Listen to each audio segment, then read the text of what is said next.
We make tools ourselves because we have very unique items within the Air Force. With a 3D printer, we can repair our components quicker and safely. We use it to print toolings, fixtures and prototypes with the highest standards.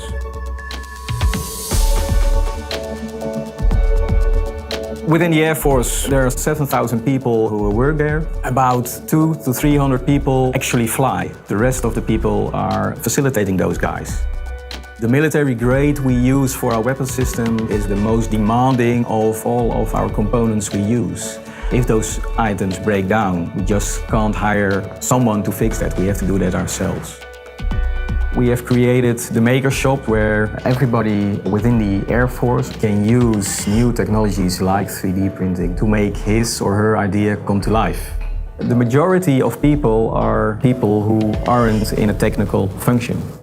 It's very accessible. They only need 3 hours to really get to know the software and the hardware. And the step that automatically happens after that is that they start looking at their own environment where they work and start searching for solutions for issues they have in their workplace.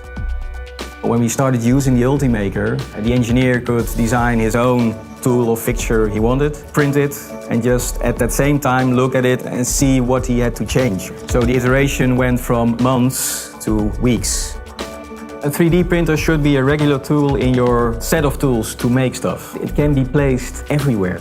It isn't strange anymore to have a 3D printer sitting next to your workstation.